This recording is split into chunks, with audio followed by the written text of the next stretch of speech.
இனிமே கண்ணை மூடிட்டு கடலை எண்ணெய் வாங்கலாம். ஏன்னா மந்த்ரா கடலை எண்ணெய் இதயத்தின் தயாரிப்பு.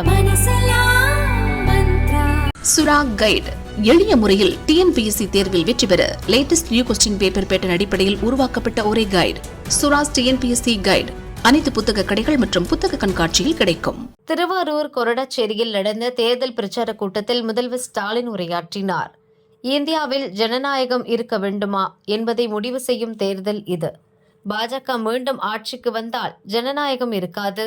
ஜம்மு காஷ்மீர் மாநிலம் கண்முன்னே பிரிக்கப்பட்டது. எதிர்க்கட்சி தலைவர்களை சிறையில் வைத்தனர். இந்தியாவின் கட்டமைப்புகளை பாஜக அரசு சிதைத்துவிட்டது. பாஜக மீண்டும் ஆட்சிக்கு வந்தால் கூட்டாட்சி தத்துவம் இருக்காது. காஷ்மீர் நிலைமை தமிழகத்திற்கும் வரும். சர்வாதிகாரம்தான் பாஜகவின் பாணி. தேர்தல் நேரத்தில் பிரச்சாரம் செய்ய முடியாதபடி எதிர்க்கட்சி தலைவர்களை கைது செய்கிறது. தமிழகத்துக்கு எதுவும் தராத மோடிக்கு தமிழக மக்கள் ஓட்டை தர மாட்டார்கள். அதிமுக ஆதரித்ததால் தான் CAA சட்டம் அமலுக்கு வந்தது. விவசாயிகளை பாதிக்கும் சட்டங்களை மத்திய அரசு கொண்டு வந்த போது பச்சை துண்டு போட்டபடி பழனிசாமி விவசாயிகளை ஏமாற்றினார். தமிழக வெள்ள பாதிப்பை பார்க்க மத்திய அமைச்சர்கள் வந்தார்கள். ஆனால் நிதி வரவில்லை. வார்த்தைகளில் வடை சுடுபவர் பிரதமர் மோடி. இதுவரை எந்த கவர்னருக்கு சுப்ரீம் கோர்ட் எச்சரிக்கை விடுத்துள்ளது. கவர்னர் தமது பதவியை ராஜினாமா செய்திருக்க வேண்டும்.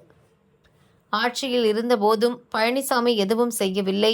மத்திய அரசிடமிருந்து எதையாவது பெற்று தந்தாரா? பழனிசாமியின் தேர்தல் அறிக்கை வெறும் பம்மாத்து அறிக்கை. திமுக அறிக்கையை காப்பி அடித்துள்ளனர். காவிரி பிரச்சினைக்காக போராடியது திமுக தான். பாஜக அதிமுகவை மக்கள் ஏற்க மாட்டார்கள் என்று ஸ்டாலின் கூறினார்.